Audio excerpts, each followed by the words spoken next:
ಆ ಜಾತ್ರೆಯಲ್ಲಿ ಅಷ್ಟೊಂದು ಜನ ಇದ್ರು, ಯಾರಿಗೂ ಕಾಣದೇ ಇರೋದು ನಮಗೆ ಮಾತ್ರ ಕಾಣ್ತು. ಅದೇನಂತ ನೀವು ಪೂರ್ತಿ ವಿಡಿಯೋ ನೋಡಿದ್ರೆ ಗೊತ್ತಾಗುತ್ತೆ. ಎಸ್, ನಾವು ರೆಡಿಯಾಗಿ ಹೋಗಿದ್ದೆ ಬನಶಂಕರಿ ಜಾತ್ರೆಗೆ. ಗೊತ್ತಿದೆ ಲೇಟಾಗಿ ಅಪ್ಲೋಡ್ ಮಾಡ್ತಿದ್ದೀನಿ, ಜಾತ್ರೆನೇ ಮುಗ್ದೋಗಿದೆ ಅಂತ. ಏನು ಅರ್ಥವೇ ಆಗ್ತಿಲ್ವೇ ಈ ಕೇಸು? ಆದ್ರೂ ಲೇಟಾಗಿ ಬಂದಿದ್ದೀರಾ ಅಂತ ದೇವರು ಬೇಜಾರು ಮಾಡ್ಕೊಳ್ದೆ ದೇವಸ್ಥಾನದ ಮುಂದೆನೆ 100 ರೂಪಾಯಿ ಸಿಕ್ತು. ನಾವು ದೇವ್ರ ಆಶೀರ್ವಾದ ಅನ್ಕೊಂಡು ದೇವಸ್ಥಾನದ ಕಡೆ ಹೊರಟ್ವಿ. ಇಷ್ಟೆಲ್ಲ ಜಾತ್ರೆಗಳು ಬಂದಿತ್ತು. ಜಾತ್ರೆಗಳ ನಡುವೆ ನುಗ್ಗಲುಗಳ ನಡುವೆ ನಾವು ಹೊರಟ್ವಿ. ಯಾರಿಗಾದ್ರೂ ಗೊತ್ತಿಲ್ಲ ಅಂದರೆ ಈ ದೇವಿ ಜಾತ್ರೆ 1 ತಿಂಗಳುಗಳ ಕಾಲ ನಡೆಯುತ್ತೆ. ಹಾಗೆ ನಾವು ಮುಂದೆ ಬಂದು ದೇವಸ್ಥಾನದೊಳಗೆ ಹೋಗಿ, ಒಳಗಂತೂ ಹೋಗೋಕ್ಕಾಗಿಲ್ಲ, ಯಾಕಂದರೆ ಸಿಕ್ಕಾಪಟ್ಟೆ ರಶ್ ಇತ್ತು.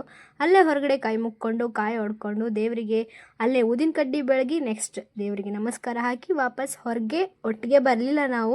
ಅಲ್ಲಿ ಮಂಗಳಮುಖಿಯರಿದ್ರು, ಬಿಡ್ತಾನೆ ಇರಲಿಲ್ಲ. ಹಾಗಾಗಿ ಅವ್ರು ಫಸ್ಟ್ ಹೋದರು, ನಾನು ಅವ್ರ ಹಿಂದೆ ಹೋದೆ. ಆಮೇಲೆ ಹೊಟ್ಟೆ ಹಸುವಾಗಿತ್ತು ಅಂತೇಳಿ ಅಲ್ಲೇ ಖಾನಾವಳಿಗೆ ಹೋಗಿ ಊಟನೂ ಮಾಡಿಕೊಂಡು ನೆಕ್ಸ್ಟ್ ನಾವು ಊರ ಕಡೆಗೆ ಬಂದ್ವಿ. ಇದು ನಾನು ಇವ್ರ ಜೊತೆ ಹೋಗ್ತಿರೋದು ಸೆಕೆಂಡ್ ಟೈಮ್, ಆದರೆ ಮದುವೆಯಾಗಿ ಹೋಗ್ತಿರೋದು first time. Thank for watching. Bye.